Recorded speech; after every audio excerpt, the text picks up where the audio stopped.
Oh, baby, good morning to everybody out there on the roadways. If you're getting off your graveyard shift, what is happening? If you're at work already, good morning. Be safe on the roadways. Good morning to YouTube, Twitch. Of course, you can follow us on twitch.tv/957 The Game. Follow us on 957 The Game on YouTube, of course. And, of course, the Comcast Business Text Line and all our great callers at 957 The Game. Let's get right into it with former general manager of the San Francisco Giants, Bobby Evans. He joins us on the Morning Roast, and we appreciate the time, Bobby. Good morning. Hopefully you're having a good All-Star break. What are you up to these days, Bobby? Well, doing great. Thank you for having me. I'm down here in L.A., enjoyed the All-Star weekend. I think there was a high school All-Star game on Friday, and then there was events at the Compton Youth Academy for Major League Baseball on Monday, and the All-Star Futures game, and of course the game last night. So a lot of activity. We had an opportunity to honor Masashi Murakami as the first Japanese player to play in the States at the local Little Tokyo here in LA over the weekend too. So a lot of activity. It was a lot of fun, and certainly exciting. Of course, the home run derby the other day too. So busy weekend. It'll be good to get home. Look, I thought it was a great 2-day stretch for baseball. Heck, a 5-day stretch, the way you put it there, Bobby. The home run derby was awesome, seeing the young stars, Julio Rodriguez and, of course, Juan Soto. And Juan Soto is something we're going to talk about in just a second. But also the All-Star game. I thought the jerseys popped. I thought it was a great day for baseball, a great showcase. And it showed and displayed that there's a lot of young talent in this game right now.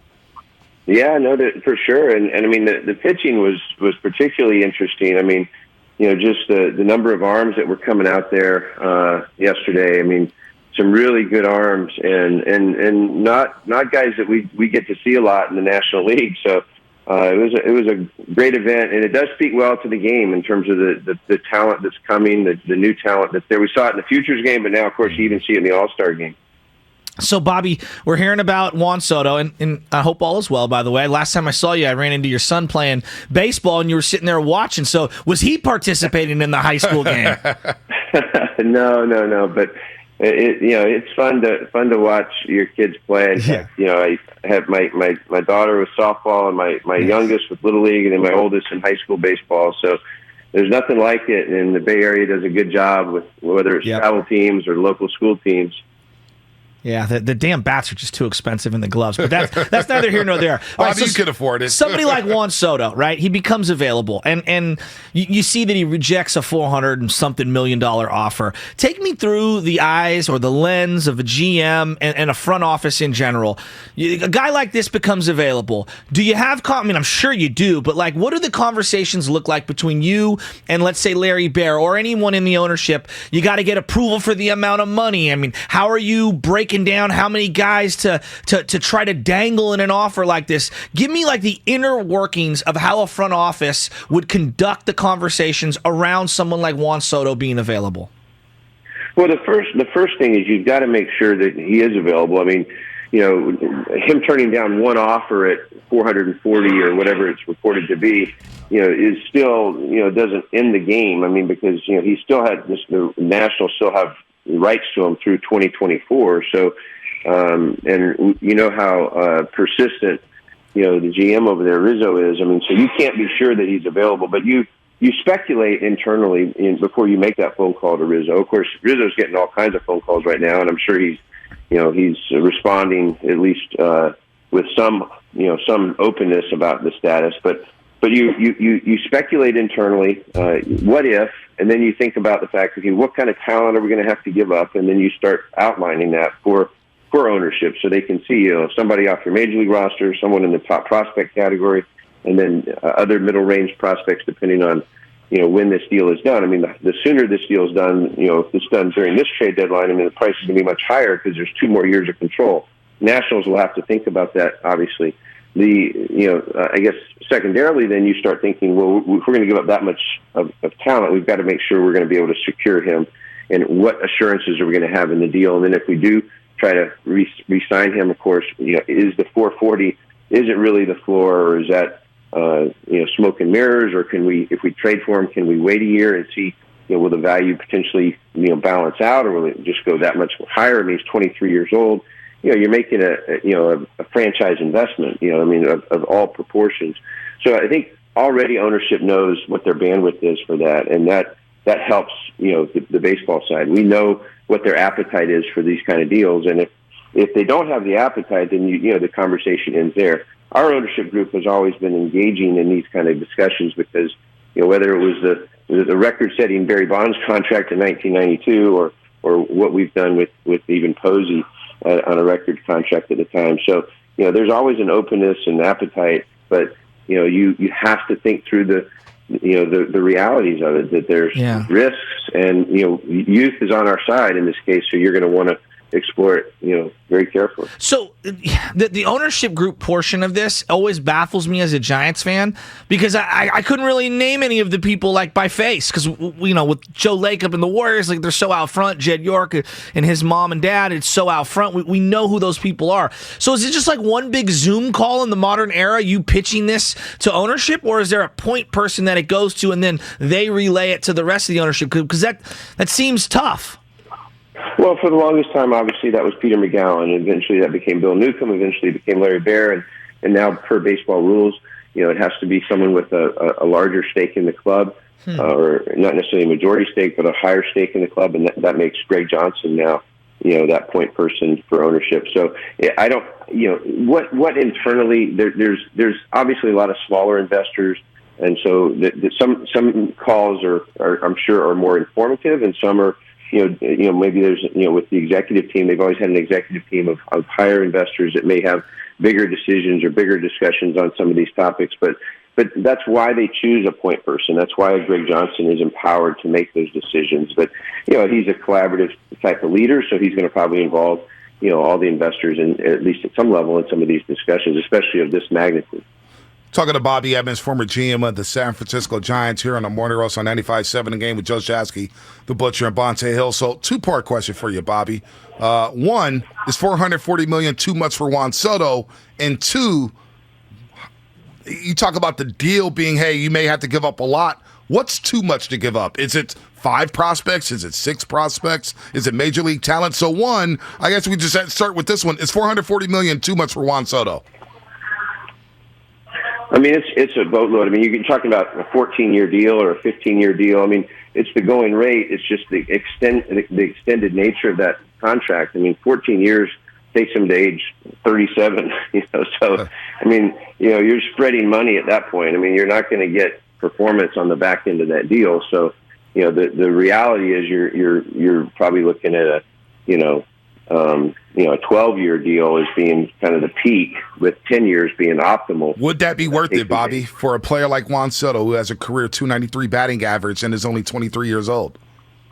I mean, with the revenue being generated in the game today, and with our fan base, or with some of the, whether it's New York or LA, the fan base, you have to have the premium guys. I mean, that's ultimately what you want your fans to see. Is there a yes. You said yes. Is there a player in the organization currently, and you're just throwing out your opinions, that you deem to be untouchable in a trade like this? Or is it impossible to replenish, I guess, if you were to trade away?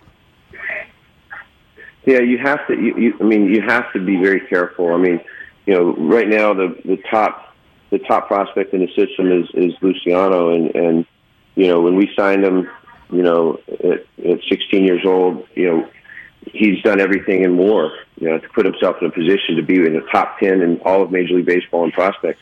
That's not the kind of guy you want to move right now. But you're talking about, arguably one of the top 2 or 3 players in the game in Soto. So you're going to have to give up something significant to get him, and that's a price you'll have to consider to pay. And I feel like it's worth the price, Bobby. I don't know about you, if you were in that chair, if you would make a move like that. But knowing that you drafted Luciano when he was 16 years old, and the Nats asked for Luciano, and they asked for Kyle Harrison, and they asked for Hunter Bishop, and maybe even the Joey Bart, who was a number 2 overall pick, would you say no to that deal? Wouldn't that entice you to go get Juan Soto?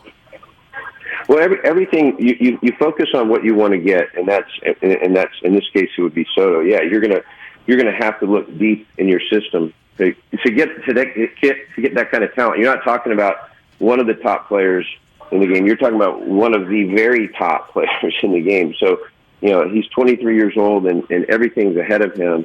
He's a franchise player, so your cost is going to be astronomical, and you have to consider it. You have to consider it because Soto is right now, and he is already what you're dreaming on right. some of your prospects to be. So that's where you have to weigh it. But there's also a heavy price. I mean, it is a trade now. It does give you 2 more years of Soto without signing him, but there's also a big price tag at the end of it, which is obviously sizable. How would you assess a couple players here, Logan Webb and Joey Bart?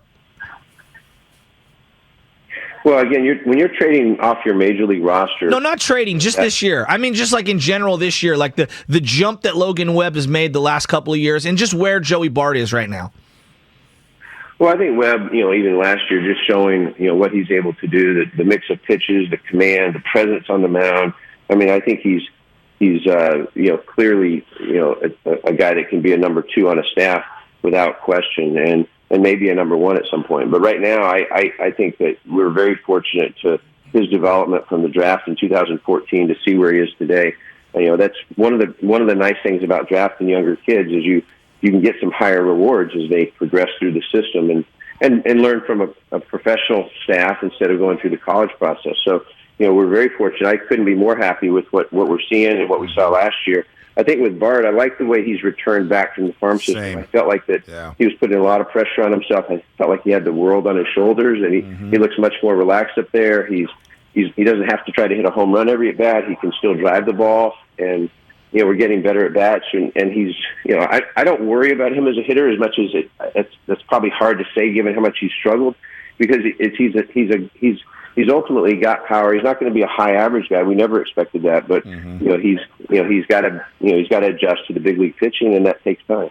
We're talking to Bobby Evans, former GM of the Giants. Before we let you go, I agree with you on Bart. I think he's looked really, really good. I mean, a home run off of Josh Hader last Friday night, very impressive. Had a nice double off of Corbett Burns, a loud double. I like where Joey Bart's at right now. Let me ask you about some free agents, though. 2 years from now is Shohei Ohtani. He's going to be a free agent, and I know you guys try to go after Shohei Ohtani, no doubt. Aaron Judge is going to be a free agent, and look, the Yankees are going to have all the money in the world, all the revenue in the world to retain him, but he will test the market. He will test the waters. He is from the West Coast. How would you approach that if you're the GM of the Giants and you say, you know what, I got a lot of money, I can use a right-handed bat, a power bat, and a guy who's a premium player who can get butts back into the seats? What is the limitations to going after a guy like Aaron Judge? Well, we all know that you can't build a major league team off of one player, but you want to make sure you have a presence in the lineup like that. That's one of the things that can easily be lacking at any given time. And and the nice thing for us is as a big bodied guy, you would always be more cautious because we don't have a DH in the National League. Well, we do now, and so you can be a little more aggressive with those type of hitters if his body type does transform him to more of a DH. But he's obviously a great athlete, but as he ages, that could be an option that you'll have now that you never had before. But putting those kind of guys in a lineup are game changers, especially with the pitching that we face on a day-to-day basis in the NL West. Before we let you go, 30 seconds or less, how much do you believe Aaron Judge will make annually with this new contract? Is it $30 million a year? Is it $35? Will he reach $40 million a season? Yeah, I mean, I wouldn't put anything past his agent to get him, beyond 30. I don't think that's really much of a question. I think it's just, will he get to 35? I don't know. I mean, the market will, he'll have to weigh the years, the location, but to see something between 32 and 35 is not that far-fetched, depending on the year. No question. All right, Bobby, get some rest. Glad you have fun in L.A. We'll do it thanks, again Bobby. soon. You're always gracious with your time. We appreciate it. All right, guys. Thank you. Anytime. Bobby Evans, former GM of the Giants, shedding some light on Soto, shedding some light on Aaron Judge.